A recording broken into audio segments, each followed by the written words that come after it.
All right, guys, so on today's show, I have with me Chad Bryant of Big Fish Rentals. He is the CEO, the owner, and the operator of one of the most effective property management companies in the Myrtle Beach market. Now, this company makes over $20 million in revenue a year. He personally owns $8 million worth of real estate. You're going to learn life lessons from him. We're going to talk about rental numbers and operations. If you name it, crazy guest stories about dogs on top of roofs. I mean, it's going to be in this video. You don't want to miss it. If you're a first-time investor, I do not want your first investment to be a flop because it's going to set you back, it's going to stifle you, it's going to hold you down, it's going to stop you from building and snowballing wealth. So please, we've chocked this video full watch it through to the end. It's filled with valuable content of the information that you're going to need to know to be a savvy real estate investor in Myrtle Beach Oceanfront Condos. Now, we're also going to have some life lessons that are going to help you win and win real big when it comes to investing. So please, hit that like button, hit that subscribe button, and even drop me a comment. It only takes you a second, guys, and I'll do my best to respond to every comment you guys leave me. Well, I don't want to hold us up. Let's get into the video now. You'd like to invest in an oceanfront condo at a beach resort. I'd like to show you how they make profit and break down all their expenses so you understand how they operate, how they appreciate over time, and how to choose the right property manager for your goals. I'd also like to let you know what your HOA includes, how the location best services the tourist booking your unit, how your tourist can navigate the area to the best attractions, restaurants, and local events. I'd like to give you a market report on the resort that you're checking out today so that you make savvy investment decisions. And if you stay tuned until the end, I'll show you my top picks for the units that have appreciated the most in our market or generated the most gross rental income. So no matter if you're a first-time investor, a seasoned professional transitioning into the real estate game, or simply a casual investor who wants to buy an oceanfront condo to rent out while you're not using it for vacation. Whether you've got 15% to pay down because you're financing or you're a cash buyer, if it's an oceanfront condo you're after, you'll be better because I'm aiming to give you a 10 times return on your time for watching this video to the end. Now, if you stay tuned throughout the interview, during this video, I'm going to show you how a one-bedroom unit over at Coral Beach Resort did not have to have any on-site amenities for its guests to use and still generated almost $41,000 in gross rental income. We're going to dive into that case study. We're going to look at what Gosha Cook, a very savvy investor, told us. We're going to look at some tax statements on that unit, and we're going to find out exactly how did this unit make $40,000 in gross rental income and the guests couldn't use any of the on-site amenities. Well, if you want to know, you better stay tuned. All right, Chad, so walk me through, tell us about your experience in short-term vacation rentals and what drew you to invest in vacation destinations like Myrtle Beach.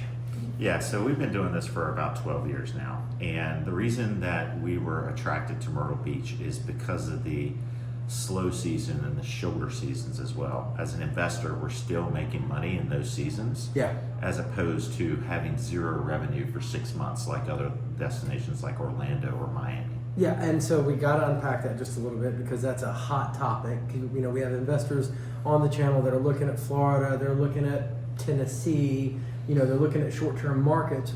What gives our market the advantage that other short-term markets don't have for those 12-month rentals? Well, there's a lot of activity. There's a lot of different things to do. Like, for instance, golf in the off season is still very popular in the Myrtle Beach area. There's a lot of shows that you can see. There's a lot of activities that you can do in the off season, and quite frankly, it's also a cost. Right? So it's not as expensive to go to Myrtle Beach as it is to some of the destinations in Florida or even overseas, like Aruba, that kind of thing. Yeah, for sure. So that leads me into two things. One, you know, we are the value buy, for sure. If you're looking to invest between Florida and our market, you're going to be $100,000 less for the same condo, and they're going to make the same annual profits. That is correct, or even more. Or even more. I've even done, the ROI calculations, and I still believe that property here in Myrtle Beach is still undervalued compared to other locations. No doubt, no doubt. I completely agree with you. Now, that leads me into the other topic too. So ultimately, you're saying that because we're such a tourist destination and there's such a plethora of activities, 90 golf courses, that's a lot of golf courses, guys. Tons of dinner shows and theater shows, and just Broadway at the Beach, 350-acre tourist attraction with everything you can think of, from boat rides to shopping to restaurants to Barefoot Landing, another massive, beautiful marina on the water tourist attraction right outside of 4 amazing golf courses. Basically, that's enough between snowbirds, retirees, and golfers to keep our short-term rental properties running 12 months out of the year. That is correct. That is correct. Awesome. Well, I couldn't agree more. You know, that often leads me to think about, just, you know, as an investor, I've only got so many places I can put my cash. I can put it in a long-term rental. I might make $400, $600 a month. You know, I can put it in the stock market. It's going to take me 40 years to make money because it's got a compound. You know, I can put it in a bond. I'm going to get 5.5%. I can put it in the, you know, a money market. You know, it's going to get me 5%. I could do a startup business, which the odds are not really great on that. But when it comes to a short-term vacation rental property like an oceanfront condo, I can buy a 4-bedroom, 3-bathroom, and next year make $50,000 profit. That's correct. Now, a lot of investors also forget that each month, if they have a mortgage, they're paying down that principal. So they're building wealth every single month. Yeah, and they're not paying it down. The 20 to 22 million tourists that visit our market each month are literally building a snowball of wealth for them. That is correct. Here are the attractions that create the strongest draw for your guests. Now, Barefoot Landing in North Myrtle Beach is a vibrant waterfront destination that seamlessly blends shopping, dining, and entertainment. Now, set along the Intercoastal Waterway, this expansive complex features over 100 specialty shops and boutiques, offering everything from fashion and accessories to unique gifts and coastal treasures. Culinary enthusiasts can indulge in a diverse array of restaurants, including the upscale Greg Norman Australian Grill, the lively Lulu's Beach Arcade and Ropes Course, and the family-friendly Crooked Hammock Brewery, known for its craft beers and relaxed atmosphere. Entertainment options abound with venues like the Alabama Theater, showcasing musical performances, and the House of Blues, hosting concerts and events. Now, families can explore attractions like Alligator Adventure, one of the largest reptile facilities in the world, or enjoy seasonal events like Summerfest and holiday fireworks. Whether you're seeking a leisurely stroll, a shopping spree, or an evening of live entertainment, Barefoot Landing offers a memorable experience for visitors of all ages. Broadway at the Beach. It's another excellent tourist attraction. It's only 5 minutes away. Guys, it is 350 acres of fun. Let me tell you, fireworks shows and boat rides and Wonderworks and, I mean, Wahlburgers and Dave & Buster's, and there's just so much to do. You don't want to miss it. They got a new area out there where the Hangout is, another great little restaurant.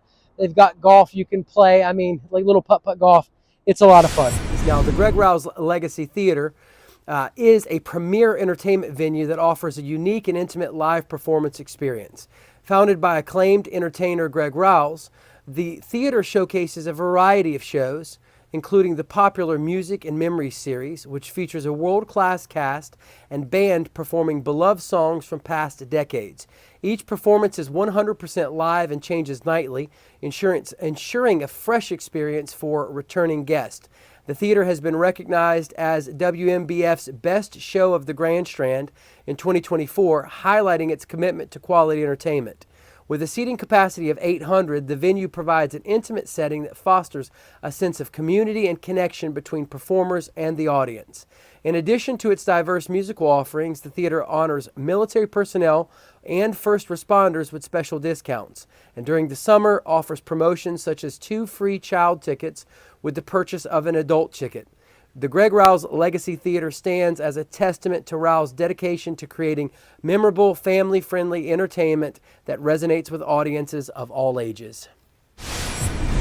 Pirates Voyage. Now, guys, they are doing acrobatics. It's a red team and a blue team of pirates, and they are jumping in the water. They are playing with fire. They are getting the the all of the guests involved. It is a dinner show, and while you're having dinner and they're serving you great food, they're getting you involved in what they're doing. It is a lot of fun. Your kids, your family is going to enjoy it so much. You don't want to miss the Pirates Voyage. The Alabama Theater, nestled in North Myrtle Beach Barefoot Landing, has been a premier entertainment venue since its inception in 1993 by the renowned country music band Alabama. Celebrated as the #1 live entertainment theater in the area, it offers a diverse array of performances that captivate audiences of all ages. From February through October, the theater showcases its signature variety show, Iconic, a dynamic production featuring a blend of country, pop, rock, and Broadway hits, complemented by state-of-the-art visuals and choreography. As the holiday season approaches, the venue transforms to present the South's grandest Christmas show, a festive extravaganza filled with traditional and contemporary holiday music, dance, and comedy. Throughout the year, the Alabama Theater also hosts an impressive lineup of guest artists, including notable names like Josh Turner, the Oak Ridge Boys, and Jay Leno, ensuring a memorable experience for every visitor. With its commitment to high-quality performances and family-friendly atmosphere, the Alabama Theater remains a must-visit destination for those seeking top-tier entertainment in the Grand Strand region. The House of Blues in North Myrtle Beach, located at Barefoot Landing, is a premier entertainment venue that combines live music, Southern-inspired cuisine, and vibrant atmosphere. Established in 1997, this 59,000-square-foot facility features a 2-level music hall with a standing capacity of 3,500 and seating for 500 people, hosting a variety of concerts and events throughout the year. Now, the venue includes a restaurant and a bar that offers signature dishes like voodoo shrimp and jambalaya, alongside craft cocktails and an extensive beer selection. Additional spaces, such as the deck, provide outdoor seating with live music and happy hour specials. With its unique blend of music, food, and art, the House of Blues offers an unforgettable experience for visitors and locals alike. Now, same thing goes for medieval times. It is a dinner show with knights, and they're fighting, and there's swords, and there's horses, and they are having a blast out there, getting you involved in that, in all that fun. Now, the Skywheel, a major Myrtle Beach landmark up the road. The Boardwalk and Promenade, another major landmark. Tanger Outlets, if you want to shop, that's where you want to go. Market Common. Now, Market Common is a city within a city. Guys, there's upscale shopping, White House Black Market, Southern Living. I mean, you name it, it's there. There's bookstores and movie theaters. They do all kinds of little festivals. Across the street is a $1.3 million playground called Savannah's Playground. You don't want to miss it. It's probably one of the most desirable places in our market to live. Now, Myrtle Beach International Airport, 15 minutes up the road. Let's get into golf. Dunes Golf and Beach Club. You got to go. It is luxury golf at its finest. You definitely want to check it out. It's right there, oceanfront. Beautiful greens, an excellent place to play golf. Myrtlewood Golf Club, World Tour Golf Links, guys, is going to have holes from some of the best courses around the world. And of course, there's Top Golf. You do not want to miss Top Golf. Guys, there's individual lanes set up to go out, and it's a driving range. You have a blast. There's restaurants. They serve you food, friends, family. It's the kind of thing that you want to do. Get a group of your friends together and go out and hit that driving range. You won't regret it. It'll be a lot of fun. Again, only just a few minutes up the road. Okay, so what was your very first vacation rental property investment, and what key lessons did you learn from it? Because the first one always has got those hard edges. Yeah, so the first one we bought was about 12 years ago, and we didn't know if it was going to work or not, right? It was a 1-bedroom oceanfront property. We started to remodel it, and our remodeling costs were just through the roof. And then, one of the key things that we did is we actually went with stark white tile that was very porous. Okay. And 3 months later, it looked horrible. It was dark brown. And we ended up having to actually replace that after about three months because we made a horrible mistake. So it's those types of things that we've learned along the way that definitely cost us money. Yeah. But it's it's something that we can certainly give advice on right off the get go. Absolutely, because you're an experienced investor. Now, speaking of being experienced investors, how many properties do you guys currently own? So we currently own close to 20 properties. So a nice large portfolio. Yep, and we currently buy about a property every 3 to 4 months as well. Wonderful, wonderful. So, and are you, from a portfolio standpoint, are you primarily short-term oceanfront condos? Do you do a mix of long-term commercials? We have a few long-term in our portfolio, but primarily because it's more profitable, we're doing the short terms. And I try to tell people that all the time, but obviously, unless you've actually put the work in, and dug into the nuts and bolts of it, you don't realize that, oceanfront condos are one of the most profitable investments as far as a property goes. I would say under $1 million. If you start getting into commercial properties that are, Right. over $1 million, that's a different ballpark. But if you're under $1 million, I don't know where you can put your money and get that kind of a return. Yeah, that's correct. And then, long-term rentals, the margins are just so slim and so thin that if you have, like, for instance, like, a roof or 3 bad months or a renter move out, for instance, you can't go, 2 months without it getting, filled, that kind of thing. That would be horrific from an ROI perspective. Too much risk. From a long-term perspective. Yeah. Absolutely. So let's just hamper back real quick. Why did you choose Myrtle Beach as an investment location over other beach destinations, though? Because you could have gone Tennessee, you could have gone the mountains. It really is, again, the off-season activities that drive people to Myrtle Beach, because we're not posting zero revenue in those months, right? So you have income, it's not going to be, your peak season month, but it's going to be revenue that helps, pay your mortgage, pay your HOAs, that kind of thing. It's going to be. So, from another investor, Matt Freeze, I've had on, he owns 11 oceanfront condos. He said to me, I'll just say this: he, over an 8-year span, on 8 of his condos, he made about $1.4 million. He averaged $22,500 in profit per condo over 8 condos for 8 years. Now, he said to me, June, July, and August, the peak season months, he made enough income on the properties to pay all of their operating expenses for the whole year. Do you find that to be about right? That's about, June, July, and August is, typically the peak season months, right? So you're going to make about 70% of your revenue in those months. So you really want to make sure that your prices are set, high, but not so high that they're not competitive, right?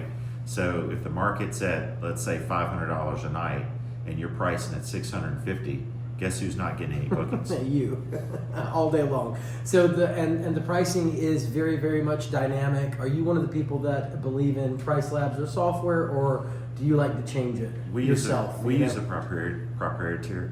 proprietary solution that I actually came up with. Let's dive into that a little bit. Yeah. Now, guys, for all of you that don't know it just yet, Chad owns a property management company called Big Fish Rentals. Big Fish Rentals, I highly recommend to any short-term vacation rental property investor. Across the board, I didn't have a conversation with him. I'm looking through tons of condo numbers, looking at gross rental income numbers, and over and over and over again, I discovered that Big Fish Rentals puts some of the highest numbers on the board for condos across our market. Now, that's just my own research in the MLS, looking at it from different resorts all over the place. I kept seeing big fish, big fish, big fish. I'm like, dude, these guys put up numbers. I got in contact with Chad, and here we are having this call. So kind of walk them through a little bit of your background and then how you guys have been so successful to date. Yeah, so I run this company more like a software company. That's my background. I have 2 engineering degrees, one in computer and one in electrical engineering. We heavily rely on software and software automation. So that's really why we're posting these large numbers, is because we're constantly doing digital marketing to previous guests to get them to return back to the properties, that kind of thing. Very sophisticated software when it comes to pricing algorithms that we use, again, an in-house solution. We also use very sophisticated AI to answer guests, incoming questions of very, very simple questions, that kind of thing. Yeah. So, we're always constantly evolving our technology stack. Yeah. So if it's something that's hot on the market, that kind of thing, we're constantly either looking to replicate that technology or bring it in-house as a bolt-on technology to our existing technology. Yeah. So you use your own software for your own rentals. Yep, that's correct. And from what I'm seeing on the outside, independently, he's got some of the strongest numbers for an offsite property manager I've seen. Now, I believe you should invest in oceanfront condos in Myrtle Beach, South Carolina, because you can enjoy and increase the passive income of your oceanfront condo through the 20 to 22 million tourists that visit the number 2 vacation destination on the East Coast each year. Not only can you enjoy the equity paid for by visiting tourists, but you can also anticipate the over 100% appreciation experience at many of the oceanfront resorts in our market during the recent decade. I believe you should invest in oceanfront condos in Myrtle Beach, South Carolina, because you can depreciate them, reducing your overall tax burden, keeping more money for you and your loved ones, and ensuring unnecessary taxes aren't paid. Now, and this is a big question that a lot of our first-time investors are going to want to know. What factors should someone consider when choosing a vacation destination for short-term rental properties? What do you look for when you're investing? Yeah, so one of the criteria is actually go visit the site and then look at the pool area and see, are people having a good time? Are they having fun? Are they also visiting there now? How likely are they able to return? Or Okay. are they going to return? Right. Absolutely. So that's kind of a key indication of, okay, they're visiting once here. Are they more likely to come back? Yeah. So you're interested, if I understand correctly, you're interested in building a long-term book of business on the condo itself. Correct. So you're thinking Correct. long-term. You're thinking, how can I increase the lifetime value of this customer That's right. over the next 10, 15 years, so that way they choose our market versus Tennessee or Florida, go somewhere else. Yep. And we've built stabilized rental income for you. Yeah, that's correct. So Wow. we have a database of about 90,000 customers or previous guests that we target, on almost a monthly basis of, hey, come back, we know that you booked, a particular condo, here's this condo, and then there's 4 other similar condos Like as well. it. Yeah. So you know how to put the right product in there based on their historic experience, and you make sure that you get repeat business. That's correct. Wonderful. Okay, so additionally, I'm hearing you're saying visit the site on in person. See, you're saying get a gut feeling about it. Yeah, that's correct. Or reach out to a local expert that says, hey, I like this resort better than this resort, and here's why. Absolutely. And brokers, we are your boots on the grounds to do that for you all the time. As you've been on the channel, you've seen I have gone to numerous oceanfront condo resorts, and I will be your boots on the ground. So pick up the phone and call me. It's 843-360-1737. Now, I heard Donald Trump say the same thing. He said that he always would get his own gut feeling about a place. Mm-hmm. And it's a very, very simple thing that people could just overlook, and a lot of people, being a first-time investor, might not necessarily trust their own judgment. Well, guys, a very easy rule of thumb is, would I come back to this place? Correct. Would I vacation here? Would I vacation here? And if you probably wouldn't want to vacation there, or your wife doesn't want to, like my wife, there's some places my wife will not go in our market. Correct. Yeah. Correct. So and that really brings up a good point. It's like, okay, are you going to use this as a second home or a true investment property as well? Yeah. If you're true investment property, you may not even go to the property. I mean, I've got properties that I haven't even walked in. Get out. It's true. Yeah. because it's all about the numbers. And it's all about the numbers. Yeah, absolutely. And Yep. and there's nothing wrong with that. And as you've seen on the channel, I help my clients make a calculated decision. It's a calculated risk. We do a profit and loss statement on the condo. We see what other condos are doing on site of that resort. So we get a good gut feeling about how it can perform and make sure that it's covering all your bases. You're not investing in a dump or a place that's not going to break even or make you a profit. So absolutely, you got to get a gut feeling, and sometimes it's good to trust your wife's opinion. Now, do you think that the Myrtle Beach market is oversaturated with vacation rentals? They haven't really built a new building I know. lately, I know. right? So we have the exact same number of rooms here in Myrtle Beach, That's right. right? So with that being said, there's a lot of movement from buying these properties to from using property management companies like myself. Yep. From the front desk, right? And front desk meaning the property is managed by an on-site management company, that That's kind right. of thing. So with that being said, is the market growing in Myrtle Beach? It's the same amount of rooms. Yes, absolutely. All day So long. there you have it, Yeah, right? yeah. I don't believe that it's a crowded market or anything like that. I just think that the listing sites, for instance, there's a lot of taking one property from the front desk and then putting it on Airbnb, right? Yep. That same property is still available. Right? Absolutely. So it's this, that one is just rented by another means. Yep. So again, the supply is pretty much static. Okay, and so ultimately, you're saying this is just a matter of marketing. Correct. If we can do better marketing, if property management companies can do better marketing, then we can attract guests from other tourist destinations and hopefully build repeat business for our market. That is And correct. at that point, once it gets guys, if you go on Airbnb, you can see that it's not overcrowded, because if it was, prices would be much cheaper here, but Yeah. they're not. Yeah, last year alone, we did roughly 27,000 bookings. Wow. This year, we've already done 23,000. We're expecting to hit about 30,000 bookings this So, year.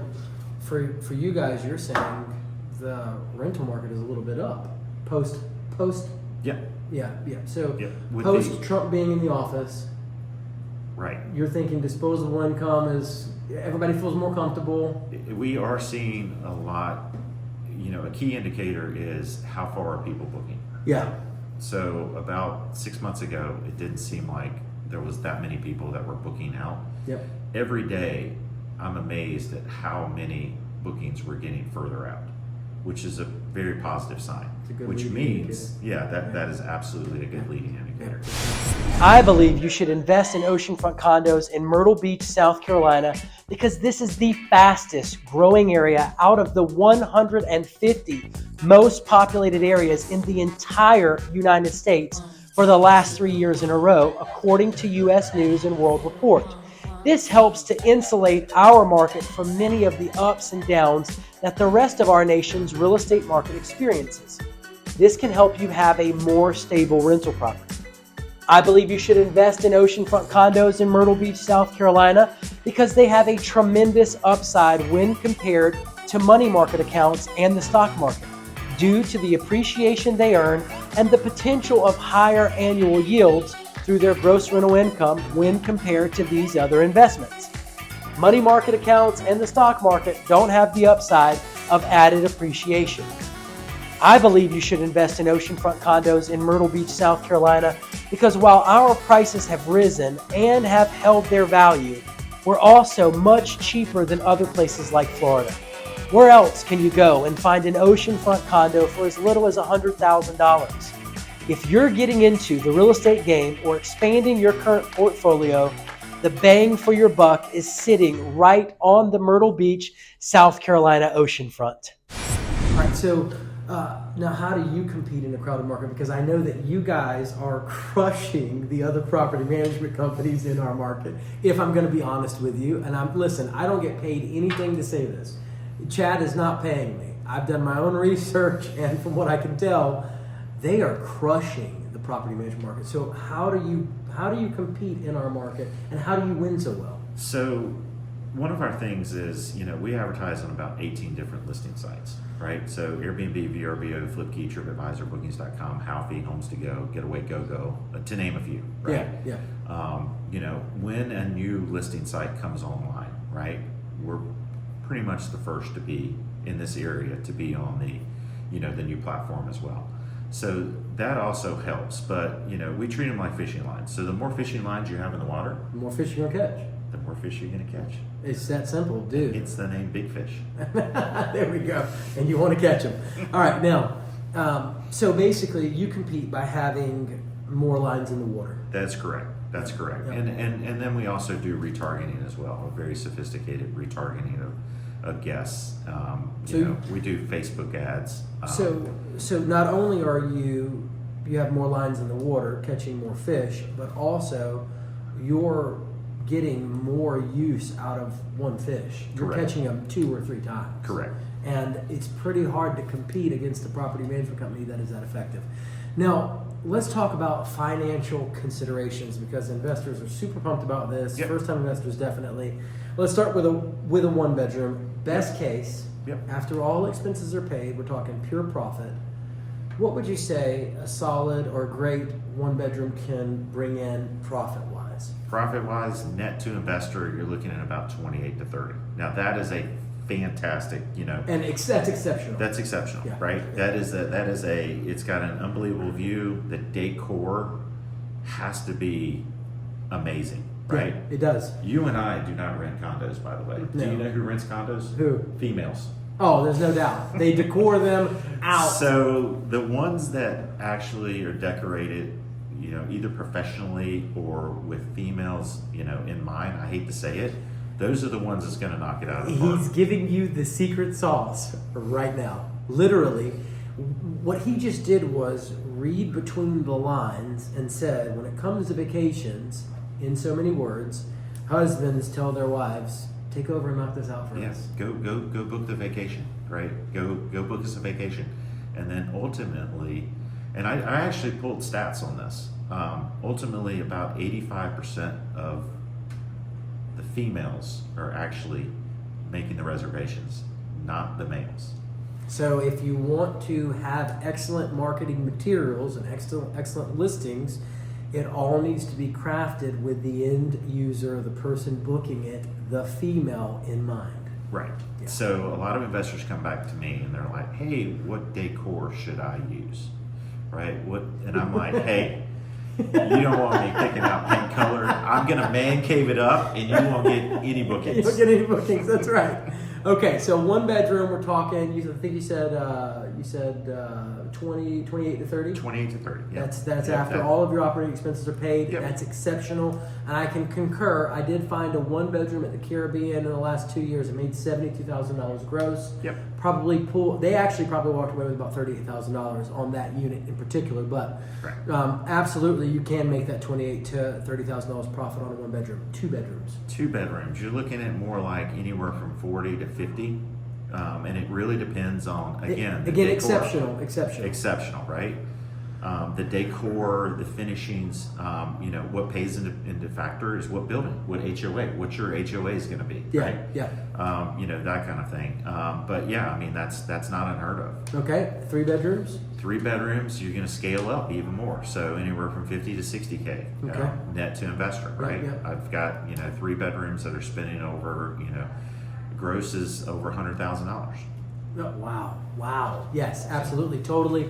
4 bedrooms. 4 bedrooms, again, you're going to take it up a notch, right? So I would say anywhere from 60 to 70. Yep.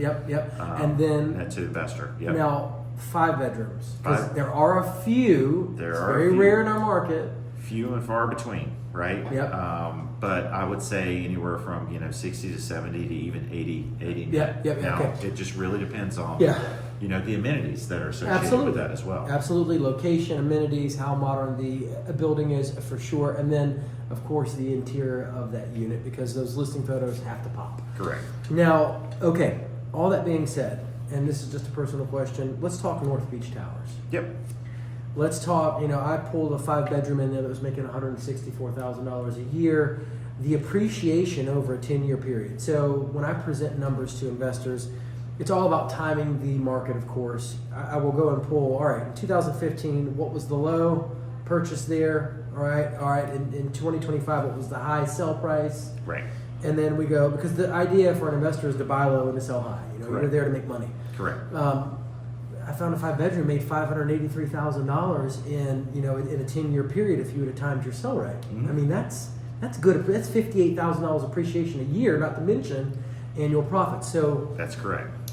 All that said, where do you sit on annual profits versus appreciation? Like, do you personally buy condos for the annual profits every year, or are you playing the appreciation game? Kind of what's your take there? I think it's a combination of both. And if the property appreciates, that's a bonus. Yeah. Right. Yeah. Does it pay for itself? Does it cover the HOA? Does it cover the the mortgage, the principal? Again, you're building wealth every single month when you're paying down that principal, or you're having rental income to pay down that principal, right? So there's a play there as well. Okay. So like for instance, you hold on to the property, 5 years, 10 years, you pay down that principal and you're building wealth. And by the time, and let's say it doesn't appreciate at all, right? Yep.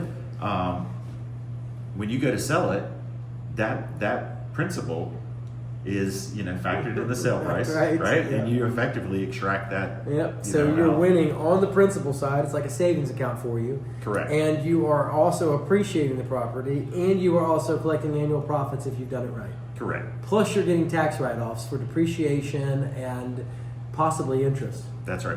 I mean, that's exactly right. Where in life can you win so many ways? I'm just saying. Exactly. Myrtle Beach Oceanfront Condos. All right, so and that's why we buy a properity once every 3 months. Exactly. All right, so and people think it's too good to be true. Right. Investors are on here like these guys are just they probably, I get all kinds of comments on YouTube. Exactly. They probably think we are just lost it, but it's because you don't realize. And oceanfront condos have been here since the 1930s. This isn't something new in our market. This has been going on for a long time. Our market has been a tourist destination. It just happens to be overlooked in the sense that you can make a ridiculous amount of money if you know what you're doing with oceanfront condos. I get calls and emails every day from investors just like you looking to make their move into the Myrtle Beach market. They want to invest in short-term vacation rental properties. They want to invest in oceanfront condos. They want to know where the best deals are in our market. Well, guys, you're talking to the right person. 843-360-1737. I'm going to help you put your hands on the best deals in our market. If you're a first-time investor or a seasoned investor, if you're 1 year, 6 months, 3 years out, I don't care where you are in the investing process, pick up the phone, give me a call, send me an email, shoot me a text message, and let one of the many stories on our channel be one of your stories. Whatever you're doing, if you're serious about investing in Myrtle Beach Oceanfront Condos, then you have to watch the investor playlist, the must-see investor playlist on my channel. I've got interviews with Gosha Cook, with Matt Freeze, with Rufia Nigro, with Mike McKenzie, with all kinds of successful investors in Myrtle Beach Oceanfront Condos, and there is a wealth of information on that playlist. So if you're savvy and you want to get educated real quick and in a hurry, watch the investors playlist on the channel. Now, let's talk through financing. Are you of the type to buy all cash? Are you of the type to finance? I do a combination of both. Okay. So it really depends on the property, the finances, how much cash we have in the bank. Yeah, for sure. Exactly. Yeah. Lately, we've been paying cash for one, and then the next one we're financing. Okay. Paid in cash for the next one, and then the next. Yep. Financing. Okay. And is there a certain reason why you just want to keep risk low? We want to keep risk low, or let's say we want to cash out or do a refi. Yep. With the ones that we paid all cash for, we certainly have that capability as well. Absolutely. So you're not really losing the money. No. Yeah, exactly. So guys, for all of you guys out there that might not know what a cash out refi is, it is a very, very viable way that a lot of investors build wealth. They ultimately will buy a property cash. Let's just say you buy it $250,000. Well, let's say you hold it for 4 or 5 years. It appreciates some. You're taking those annual profits. You're paying. It appreciates some. And then you do a 75% loan to value cash out refi on the property, and you pull 75% of those funds out of the property. You refinance it. Hopefully, interest rates have dropped, You take that cash and now you go buy another oceanfront condo. Now you've got 2 sitting there. Yep. And they're generating annual profits and they're appreciating. Well, you can repeat that process, hopefully again in another 4 or 5 years. Now you've got 4, and you kind of start to snowball wealth that way. Yeah, so I treat, and that's a very interesting analogy. So I treat them as horses in a race. Right? Okay. It's better to have 4 horses in a race than 1 horse. All right? day long. So yes. you're not relying on one property to generate income, generate wealth, that kind of thing. It's definitely better to have them in parallel, that kind of thing. All day long. Yeah, and then also with the cash out refinancing strategy that I use, it's easier to close on a property if you're bringing cash to the table. Oh, come on. Now, when you do the refinancing, it's actually a lot easier to go through, and there's a lot less paperwork that you have to do with the refi as opposed to the initial loan. Oh, absolutely. So saves you the headache of all the paperwork.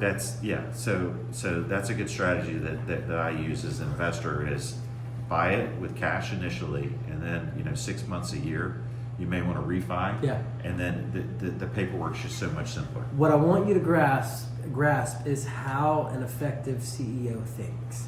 All right?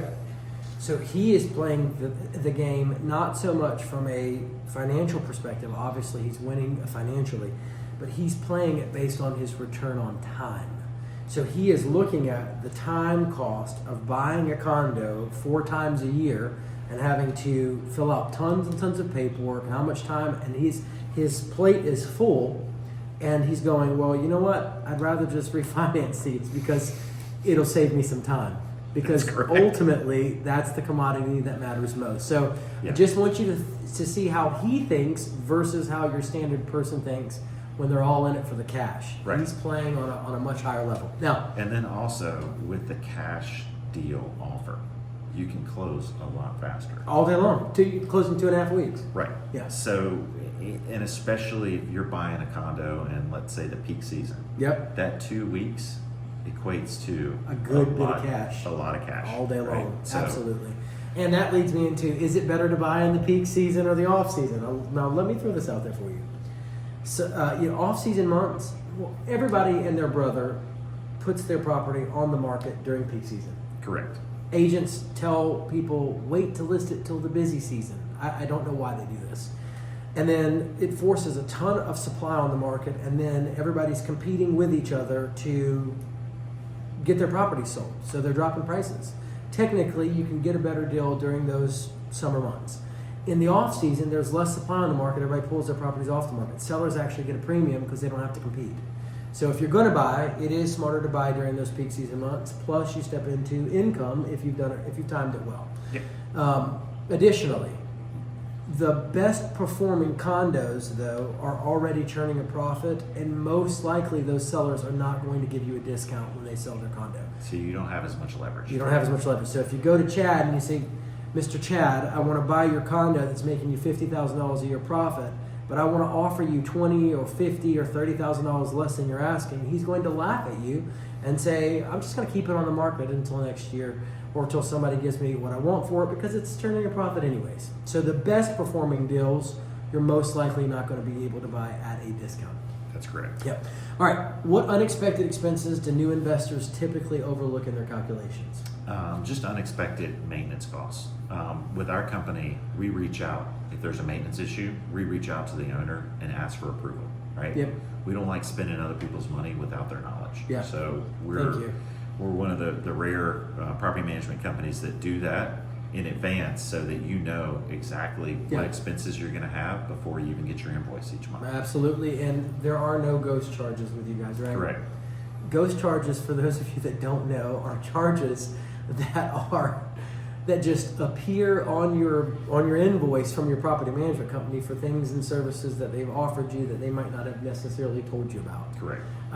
Or maybe they did tell you about it, but it didn't register in your mind for some reason. Exactly. And you want to watch out for property management companies that have ghost charges because they'll say, oh, it's 40%, and then they add in another $10,000 worth of charges. Or absorbent maintenance costs, right? Crazy. Something that, like a toilet, unplunged, instead of it being $20 or It's $250. is $250, It's right? crazy. All right. So Chad Bryant at Big Fish Rentals beat Coral Beach Resort. He has a unit that he managed there that made $40,700 and I want to say $88. I've seen the tax statement uploaded to the MLS for the unit. So he's an offsite property manager. He manages a unit right there at Coral Beach Resort where they don't allow any of your guests to use the on-site amenities if you go with an offsite property manager. Well, he beat it. Chad Bryant cracked the code and confirmed something that Gosha Cook said during her interview. Now, Gosha Cook owns 24 properties. She owns commercial properties, she owns long-term rentals, and she owns 15 Myrtle Beach Oceanfront condos. During my time interviewing her, she said to me she has some rentals over at Landmark or Resort. Now, these are smaller units. Now, she said to me, it doesn't matter that people can't use the on-site amenities. There are end users for every type of oceanfront condo resort on the market. So what we discovered as we digged a little bit deeper into that, because, a lot of people would think in their minds, okay, well, if my guest can't use the on-site amenities, why would they want to rent it? Well, it depends on who your guest is. What we discovered is that smaller units, like efficiencies and one bedrooms, that are rented by 2 adults, for example, they don't really care about all of the on-site amenities. That's not what they're there for. They're there for the sand and the water. That's what they're there for. So, all that being said, larger units like 3, 4, and 5 bedroom units are more targeted towards groups of families. Now, they are going to care about being able to use the on-site amenities. All that being said, Chad came into Coral Beach and managed a property and made $40,000, $40,788 on a 1-bedroom unit. So he proved what Gosha Cook said during her interview, which is on-site amenities for some guests just don't matter. Those units can do very, very well. Now, I'm going to take you through the gross rental income numbers for both properties that were on-site and off-site, so you can see that his unit that he managed there is pretty close in gross rental income. Let's check that out now. Now, guys, I'm excited to share with you the gross rental incomes of other units right here on site at the Coral Beach Resort. 904 in 2023 made $42,818.44. Unit 1134 in 2024 made $41,485.24. Unit 724 2024 $40,788.60. Guys, that was managed off-site through Big Fish Rentals and is proof positive of Gosha Cook, an investor that we had on the channel, of her advice. She said that there is an end user for every type of oceanfront condo resort situation. Those smaller 1-bedroom units, a lot of those guests, those are adults that don't necessarily care for all of the on-site amenities. So if that's your market instead of families, then you can do very well with a 1-bedroom unit that you can't allow all of your guests to use all of the on-site amenities. Here's proof positive to the tune of almost $41,000 that there is a market that rents smaller condos and could care less about on-site amenities. Now, Unit 620 at 2024 brought in $30,039.85. Unit 220 at 2024 brought in $28,056.55. Unit 1004 in 2024 brought in $42,779. That's an average gross rental income of $37,661 and a variance, the highest minus the lowest, of $14,762. Now, many people are always curious about, why is there such a variance in gross rental income numbers? In my opinion, the motivated, self-managing people make the money when it comes to oceanfront condo, Airbnb, short-term vacation rentals. Generally, a lot of times, on-site property managers don't do as good of a job, and even off-site property managers, with the exception for sure of Big Fish Rentals and Gosha Cook, they don't generally do as good of a job as somebody that's managing their own unit. So there's a lot of variance there. It could be a lot of reasons. We could speculate, but those are the few reasons I found. All right, now take a look with me at the tax statement right here on the screen. You can see Big Fish Property Management, LLC. You can see that the profits on the unit right there were $40,788.66. you can see that the calendar year was 2024. So here we have it, proof positive evidence that Big Fish Rentals successfully rented a unit, that's 1 bedroom, at the Coral Beach Resort. The guest could not use all of the on-site amenities, and yet the unit still generated almost $41,000 in gross rental income. Can't argue with it. So ultimately, here's the key takeaway for investors. If you're purchasing a smaller oceanfront unit, it is not going to matter so much if the on-site amenities are restricted for your guest. I know that you don't want to hear that. I know that you don't want to believe that. I know that that might not sound true, but we have proof positive where the market has spoken and demonstrated at a resort that places tough restrictions for off-site property managers, the unit still made over $40,000. The market has spoken. So to say anything other than that is contradicting what the market has told us. Hard empirical data, evidence. So larger units, you're going to want to make sure you can have use of all of those on-site amenities. It's that simple and that easy. The end user is most likely going to be larger families, and families want to make sure that they have access to amenities. If you've got a smaller unit, you're probably going to be targeting a lot of adults or couples, and the on-site amenities aren't going to matter as much. And the market has spoken. The market has given us solid evidence. We can see what's true. We can see it's real. You cannot argue with the gross rental income, that hard data. There's just no way around it. It works. Smaller units, you don't necessarily need all those on-site amenities. Great. All right. Let's dive into management and operations. Now, obviously, you have a property management company that manages your own property. Yep. For a lot of our investors out there, do you recommend going with a property management company or managing it yourself? I hate to say this, but with recent changes in Airbnb, Okay. right, with delisting, quality assurance, that kind of thing, it is getting more and more harder to do self-management. Okay. I get this phone call about once a week. I am so tired of dealing with the guests. I'm tired of dealing with Airbnb, with the issues that they have, that kind of thing. It is getting more and more difficult to do self-hosting. Okay. So you're going to say you side with the property management. Obviously, give him a call at Big Fish. Chad, what's your phone number? 843-779-5588. Now, what's your process for vetting guests? So we actually have multiple processes. One of the things that we do is we actually use software technology to do background checks, and they have to do selfie with photo IDs online. So Wow. we do background security checks, with that, and then that's to be used for fraud prevention as well. No doubt, because fraud is a real thing. I was just thinking about that. Obviously, there were tons of people that will attempt to rent your Airbnb, get into the unit, and then send 50 photos to Airbnb of everything that's wrong with your unit, and then say that they want a free stay. That's correct. It's a very real thing. That is a real thing. Or they try to get the cleaning feedback, when obviously they showed up and the unit has been cleaned, this, that, and the other. They'll nitpick a unit apart, and then they'll try to call Airbnb and get money back. Absolutely. So, all right, so that's really cool about the background check thing. I'd imagine your average self-managing person would not do a background check. Correct. Yeah, so it's Or they don't have the different. technology. Absolutely. Or they are, requesting them to send text messages back and forth, which are unsecure. Yep, right? yep. Or emails, Yeah. right? With their IDs and their credit cards. Unsecure.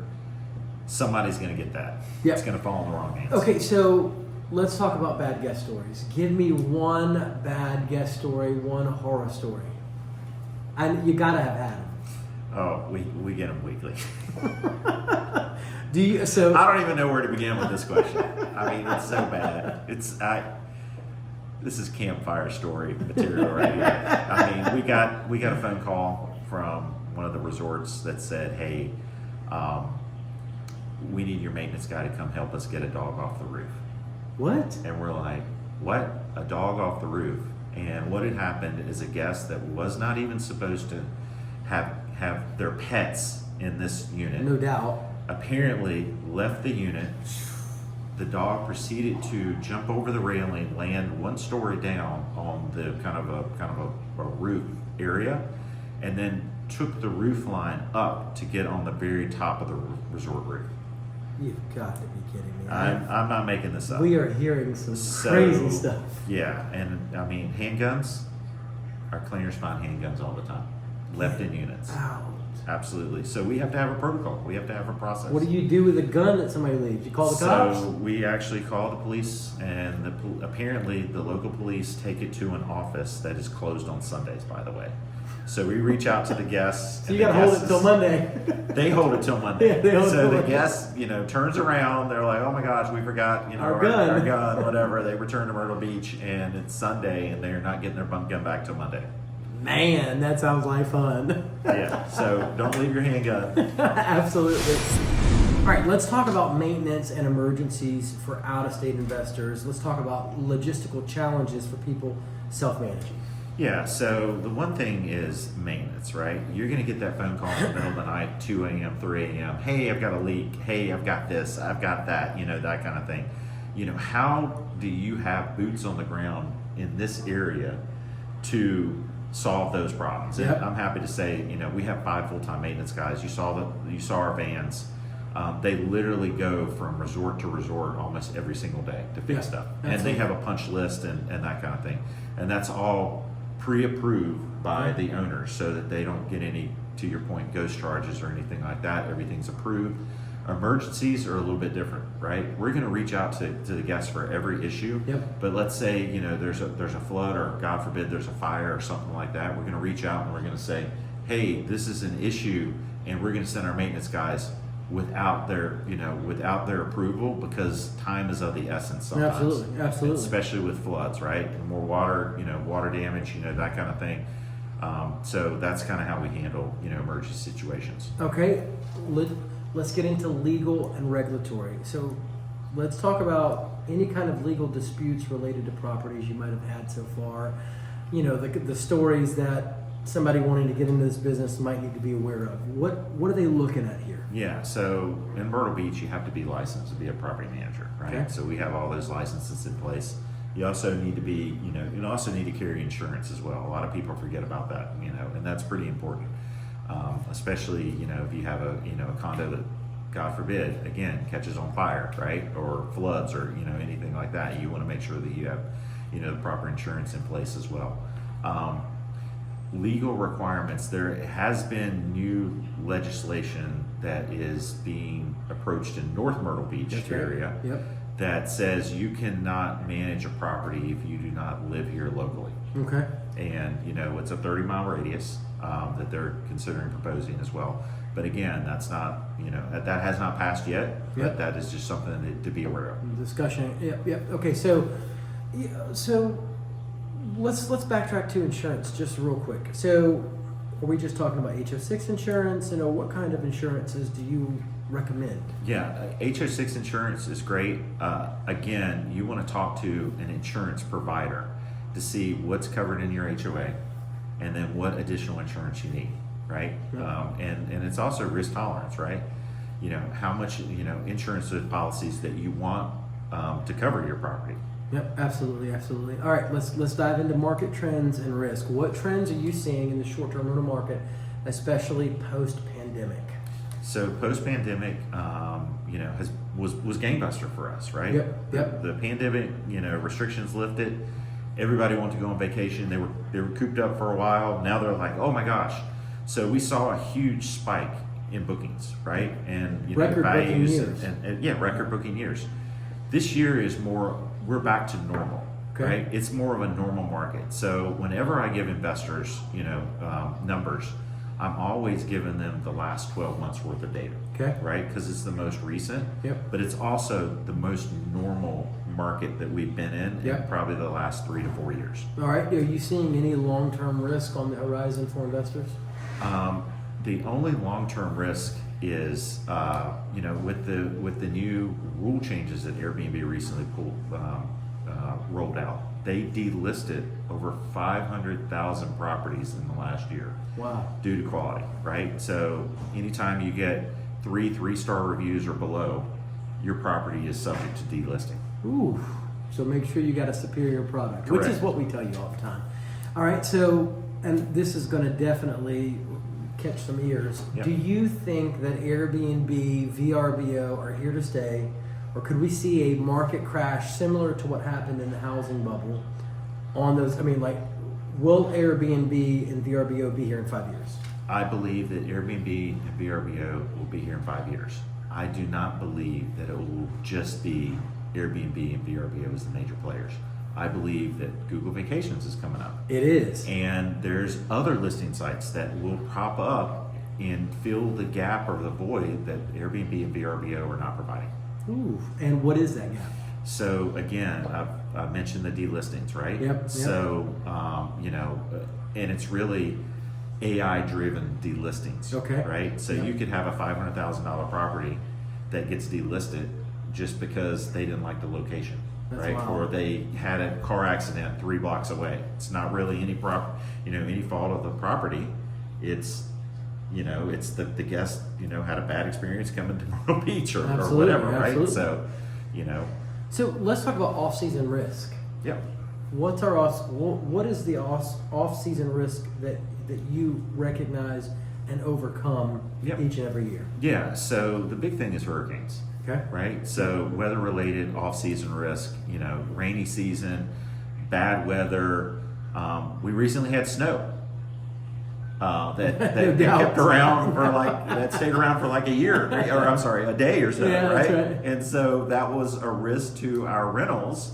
Is everyone was like, oh my gosh, it's gonna snow in Myrtle Beach, and then we actually had some bookings where they're like, oh, we're coming to Myrtle Beach because we want to see it snow on the beach. Absolutely. So that actually helped.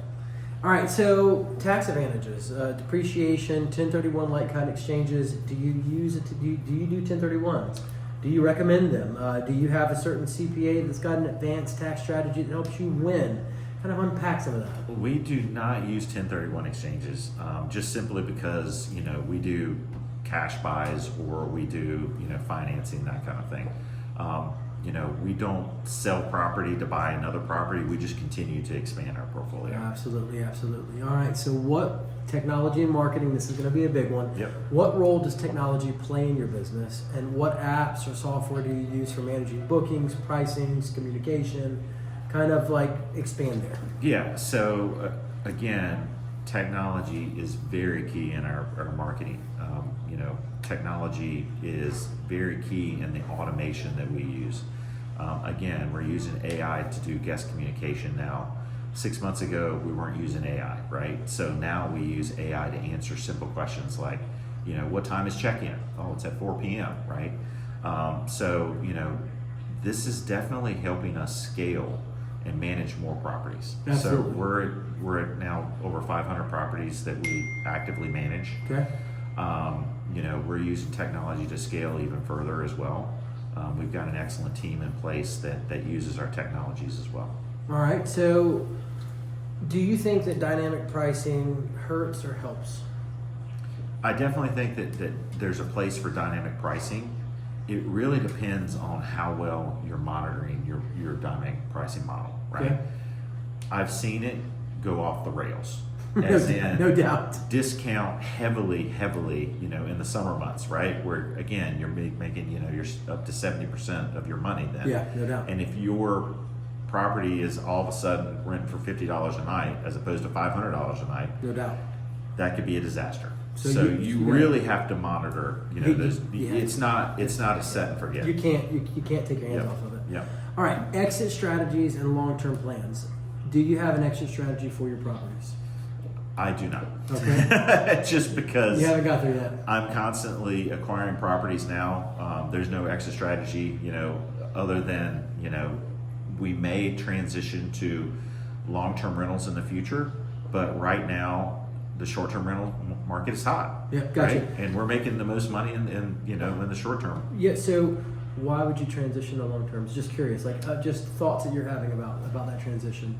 I wouldn't transition to long-term properties, Okay. knowing what I know today, Yeah. right? Just Yeah. to be clear. Yeah. But in the future, let's say, there's something, with Airbnb or, that they've made it extremely prohibitive. Yeah. And, cost prohibitive. They've gone up on their fees so much that, maybe then that may be the time to switch over to a No doubt. long term, No because doubt. you're still going to cover your mortgage and your HOA there. So you're obviously keeping your options open, and you're not going to do anything that's going to hurt your portfolio. Correct. Obviously. Yeah. Risk of short-term rental burnout. Scaling a portfolio is not necessarily the easiest thing in the world. You've got an infrastructure and a team in place that helps you do that. What piece of advice would you give an investor that's going to be building a portfolio of 15 to 20 properties?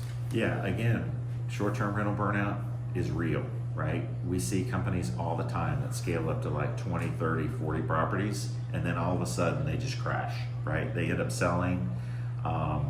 They don't have the infrastructure in place. They don't have the technology in place to sustain that business. You have to have the systems Right. and the people. Yeah, you have to have the systems and the people, and labor, in certain markets is a real challenge. No doubt, no doubt. All right, so let's get into controversial topics. Are oceanfront condos, short-term vacation rentals, get rich quick? Get rich quick. I mean, if you want to do option trading, I would say that's a get rich quick scheme, right? No doubt. I think that with short-term rentals, you have to be in it for the long run as well to make the real money, right? Completely agree with You can't just try, buying this thing for 6 months and then turn around and selling it, right? Yeah, it's not gonna work. It's not going to work. Yeah. It's very methodical. It's very step by step. Yep. It's going to take time to build it up. Now, probably not as much time as you would if you're putting money in a 401k in the stock market. Correct. But still, obviously, it's still not going to be an overnight thing. Correct.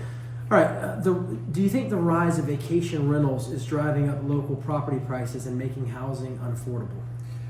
I don't believe so, right? These condos were not, in Myrtle Beach specifically, were not designed to be lived in long term. Yeah, right. The closets are very small. For right? sure. It's not. It's not really affecting the rental market here so much as it is in other locations as well. Yep. Right. Okay. Yep. So, rapid fire questions. Yep. Best investment you ever made? Oh gosh, best investment. I would say our Oceans 2101 top floor penthouse corner unit. It's a 3-3? I bought it during COVID, got an unbelievable price on it. You still happy about it today? Still happy. Still love that place. It's got one of the best views in Myrtle Beach. No doubt. It does. You can literally go, you're in, basically 2nd Avenue, Myrtle Beach, and you can see all the way to North Carolina. It's unbelievable. Yep. And there are very few of those as far as supply goes. The penthouse top floor corner units, they have the wraparound balconies, they have the floor to ceiling windows, all competitive advantages Correct. when it comes to rentals. Now, what's the biggest failure you've ever made when it comes to investing? I don't think I've had a failure. Oh, man, get out of here. I better knock on some wood because Glory on glory ain't good for you, man. Right, Come on. Exactly. I don't. Gosh, has not had a failure story. How about business though? Business. Business-wise, we've taken on properties that have been subpar. Okay. Right? Yeah. That have, constant leak issues. Yeah. Constant maintenance issues, that kind of thing. And the properties have just been, real lemons, right? Yep. And one of them photoed extremely well. And my wife went in there and she's like, oh my gosh, all this stuff needs to be replaced. It's horrible. Right? It's horrible. And that stuff is real. There are rentals on Airbnb it is that you real. get there and you're like, it is real. It's, because, it just, the photos just look unbelievable. And when you get there, it's like, they look nothing like the photos. so taking on those kinds of clients. Those kinds of properties and clients and that kind of thing has been just eye-opening and disastrous. And we have to have a frank conversation with them that says, hey, I'm sorry to tell you this, but you have to put some money into your condo and upgrade it to get it to the standards it needs to be. Absolutely. Otherwise, it is going to be delisted. Otherwise, you're going to get negative reviews. Otherwise, you're going to have significant impacts to your revenue. We can't do business with you as it is. Correct. Yes. Correct. All right. So Airbnb or VRBO, which do you prefer? Right now, VRBO. Get out! I was not expecting that. With the recent changes of the Airbnb policies, definitely VRBO. All right, final question. If you could go back and give your younger self one piece of advice about investing, what would it be? Start earlier. No, everybody. I mean, I think everybody wants to say that. Everybody says that, wants to say that. Listen, guys. Because time, time is an advantage, right? Especially when you're younger, right? Yep.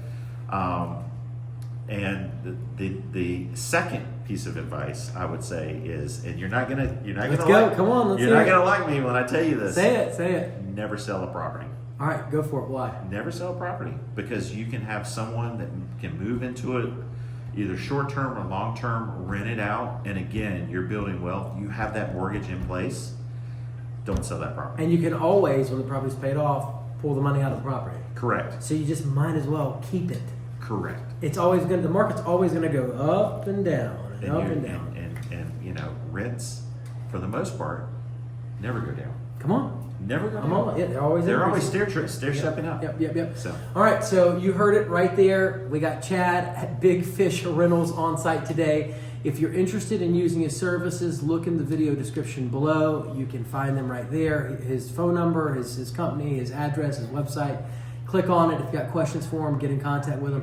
He'll be more than happy to help you. As always, guys, I get calls, emails, and texts from people just like you looking to invest in our market. And just like Chad said, don't waste your time. Don't spend 2 years or 5 years thinking about this, circling around and around that mountain. Take the plunge, get over your fear, pick up the phone and give me a call. It's 843-360-1737.